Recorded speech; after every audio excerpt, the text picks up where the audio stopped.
जो video clip चल रहा है ये आपके कहीं न कहीं से देखा जाए वार्डवासी, आपके नगरवासी, हो सके तो पूरा प्रदेश और देश भी देखे। क्या कहना चाहेंगे हमारे चैनल के माध्यम से अपने वार्डवासी को, अपने नगर की जनता को?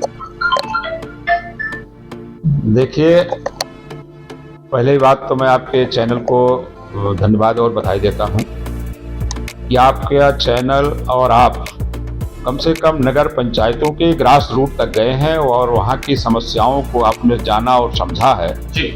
और उसको उठाने के लिए आप उनको न्याय दिलाने के लिए पूरी तरीके से आप प्रयासरत हैं। इसके लिए मैं आपको बधाई और धन्यवाद देता हूँ।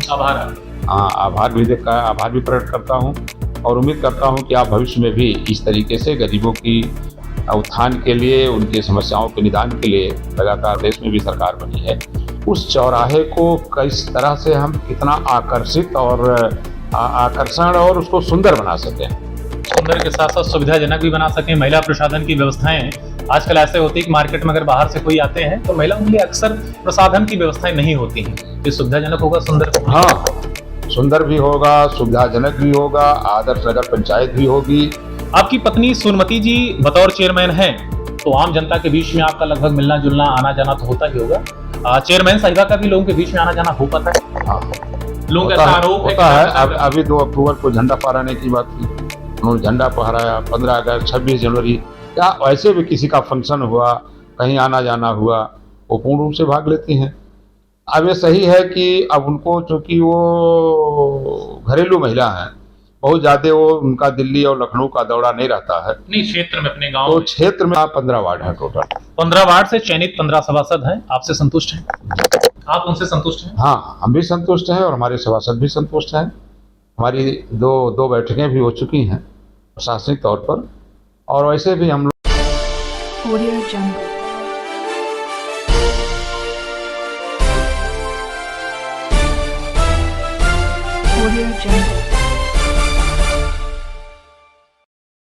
टीवी और मैं हूं अभिषेक उपाध्याय। इसी कड़ी हमारी टीम पहुंची जनपद बस्ती।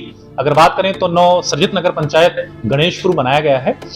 वहां के आप चेयरमैन हैं माननीय सोनमती जी, और आप कहीं कहीं से देखा जाए प्रतिनिधि के रूप में कार्य कर रहे हैं भूतपूर्व विधायक माननीय दयाराम चौधरी जी मेरे साथ बैठे। इनसे मुझे वार्ता करना विकास बिंदुओं पर और जानना आखिर ये है कि गणेशपुर नवसर्जित नगर पंचायत में ऐसी अमूमन जरूरतें क्या है, ऐसी आवश्यकताएं अहम क्या है लोगों के बीच में जो पहुंचाना है और है नहीं। सर, मेरे चैनल में आपका बहुत बहुत स्वागत है। धन्यवाद। अगर बात करें विकास बिंदुओं का, तो सर सबसे पहले क्या कहना चाहेंगे गणेशपुर नगरवासी को जो आपकी पत्नी सोनमती जी को अपना एक मतदान देते हुए एक अच्छा मौका दिया है, एक सेवा का अवसर दिया? सबसे पहले नगरवासी क्या कहना चाहेंगे? कि सबसे पहले तो मैं नगरवासियों को धन्यवाद देना चाहता हूं कि विषम परिस्थिति में भी उन लोगों ने भारतीय जनता पार्टी के कमल के निशान पर मतदान किया और मेरी धर्मपत्नी श्रीमती सोनमती चौधरी को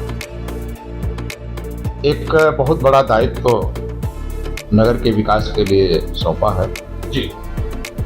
और मेरा भी लगातार ये प्रयास जारी है, क्योंकि वर्तमान में डबल इंजन की सरकार है। उत्तर प्रदेश में भारतीय जनता पार्टी के यशस्वी मुख्यमंत्री आदरणीय योगी आदित्यनाथ जी हैं और केंद्र में भारतीय जनता पार्टी के यशस्वी प्रधानमंत्री आदरणीय मोदी जी। दोनों की इच्छा शक्ति है कि गांव से लेकर के कस्बों और शहरों का विकास प्राथमिकता आम आदमी को मिले। इसके लिए मेरा प्रयास जारी है। अब उसमें योजनाएं हैं, जानते हैं, सबसे मूलभूत समस्याएं होती हैं जल, बिजली और आवास, जो मूलभूत समस्याएं आदमी की जी। और तीनों पर मेरा प्रयास विधिवत जारी है। 15 वार्ड है टोटल। 15 वार्ड से चयनित 15 सभासद हैं। आपसे संतुष्ट हैं? आप उनसे संतुष्ट हैं? हाँ, हम भी संतुष्ट हैं और हमारे सभासद भी संतुष्ट हैं। हमारी दो बैठकें भी हो चुकी हैं प्रशासनिक तौर पर, और वैसे भी हम लोग भी मिलते रहते हैं जी, और बैठ करके बातें होती रहती हैं। सर, अगर बजट आता है अब की बार तो कहीं कहीं से सबसे पहले किसमें खर्च करना चाहेंगे नगर में? खासकर ऐसी अहम जरूरतें क्या है आम पब्लिक की, आम जनमानस की, जो उनकी सबसे बड़ी कहीं कहीं जरूरत है और उससे काम करना सबसे पहली प्राथमिकता देंगे? देखिए, वहाँ की मूलभूत जो समस्या है, एक तो बिजली की है। मैं आपसे शुरू भी किया था कि हमारी सरकार के घोषणा में है कि हम नगर पंचायतों को 22 घंटा बिजली देंगे, लेकिन 22 घंटा बिजली मिल नहीं पा रही है। साकार नहीं हो पा रहा। हाँ, नहीं साकार हो पा रहा है। उसके पीछे कारण है एक तो विद्युत सप्लाई काफ़ी दूर से आता है, तो बीच में कभी आंधी आया, तूफान आया, विषम परिस्थिति में खंभा गिर गया, तार टूट गया, तो आए दिन बाधित होता रहता है जी। उसके लिए मैंने प्रयास किया और एक स्पेशल 11,000 वोल्ट की लाइन गणेशपुर के लिए अलग से बनने जा रही है जी। जिससे कोई और कनेक्शन नहीं होगा, तो नगर पंचायत गणेशपुर का ही लोगों का कनेक्शन होगा। उसके लिए टेंडर भी हो चुका है, गवर्नमेंट ने, हमारी सरकार ने पैसा भी अलॉट कर दिया है। निकट भविष्य में जल्दी वो कार्य शुरू होने वाला है। दूसरी समस्या आवास की है, क्योंकि वहाँ गरीबी लगभग 70% और आए दिन आवास के लिए कोई न कोई किसी न किसी तरह से उनको भ्रमित करता रहता है, उनको ठगता भी रहता है। इस नाते मेरा प्रयास है कि आवास के क्षेत्र में ज़्यादा जल के लिए कि हमारे 3-4 नलकूप और लगा दिए जाएं। जहाँ पाइपलाइनें नहीं बिछी हैं वहाँ पाइपलाइनें बिछा दिया जाए, वहाँ टोटी द्वारा उनको हम शुद्ध पानी दे सकें, जो हमारी केंद्र सरकार की घोषणा में भी है, प्रदेश सरकार की घोषणा में है और मेरी भी प्राथमिकता में है। तो इन तीनों के बाद जो हमारी सड़क थी, सड़क के लिए मैं प्रयासरत हूँ। जो सड़क चूँकि प्रधानमंत्री योजना से सड़क थी उसको मैंने ट्रांसफ़र करा करके PWD को दिलवा दिया है। निकट भविष्य में जल्दी ही उसके चौड़ीकरण और ऊंचीकरण के लिए प्रस्ताव मैं भेजूंगा। अभी भेज नहीं पाया हूं, लेकिन उसके गड्ढा मुक्ति में लगा दिया हूं।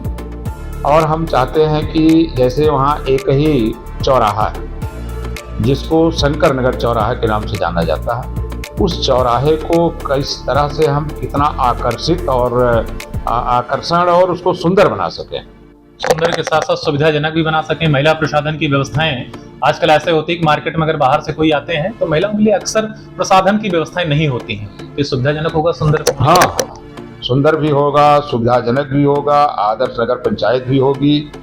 और हम चाहे वो सार्वजनिक शौचालय का मामला हो और चाहे आपके वहाँ, हम चाहते हैं अभी नगर पंचायत में आमदनी नाम पर जीरो है। नगर पंचायत की आमदनी कैसे बढ़े, इसके लिए मेरा प्रयास जारी है कि मैं जो भी सड़कों के किनारे हमारे नगर पंचायत की ज़मीनें हैं उसको खाली करा करके, अतिक्रमण मुक्त करा करके उसमें दुकान बनवाऊंगा और उन दुकानों को कुछ बेरोजगारों को रोजगार भी मिल जाएगा और नगर पंचायत की आमदनी भी बढ़ेगी। इनकम के नाम पर हमारे यहाँ लगभग 14 से 15 तालाब हैं। सर, किस विधानसभा के आप बतौर विधायक रह चुके हैं? हाँ जी, मैं यहाँ से विधायक रहा और हालांकि मेरा कार्यकाल बड़ा ही एक तरीके से दुर्भाग्यपूर्ण वाला रहा। इस नाते दुर्भाग्यपूर्ण वाला रहा कि लगभग 2 से 2.5 साल थे।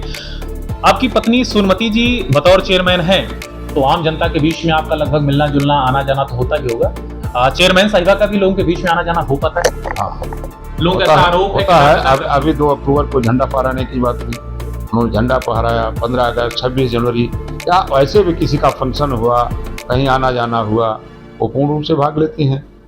अब ये सही है कि अब उनको, चूँकि वो घरेलू महिला हैं, बहुत ज़्यादा वो उनका दिल्ली और लखनऊ का दौरा नहीं रहता है। नहीं, क्षेत्र में, अपने गाँव, तो क्षेत्र में दौरा कहीं न कहीं से अगर देखा जाए तो नगर पंचायत गणेशपुर से बतौर क्या आपका मैसेज रहेगा हमारे चैनल के माध्यम से यूपी गवर्नमेंट से?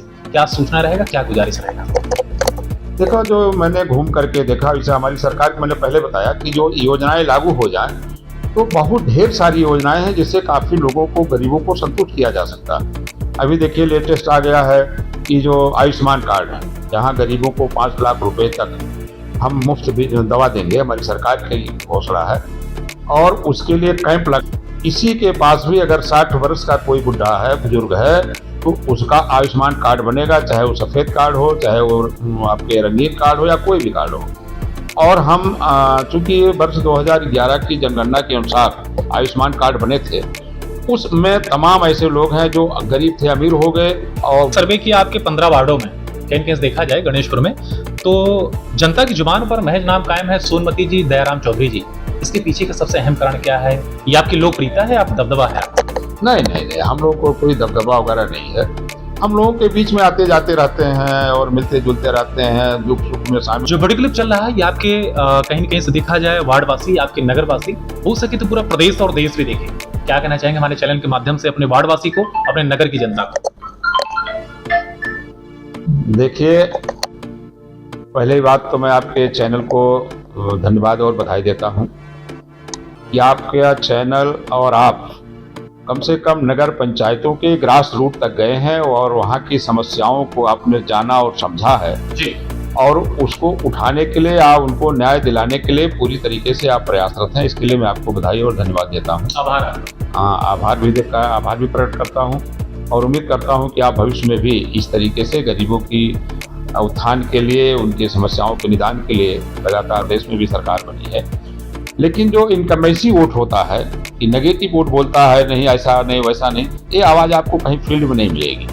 बाकी तो ये चलता रहता है अपने हर सही बात को भी लोग गलत बता देना और उसको मानना नहीं और उसकी उल्टा पुल्टा बात करना, ये तो विपक्ष का काम ही है, वो तो आरोप लगाते रहेंगे, जबकि ऐसा नहीं है।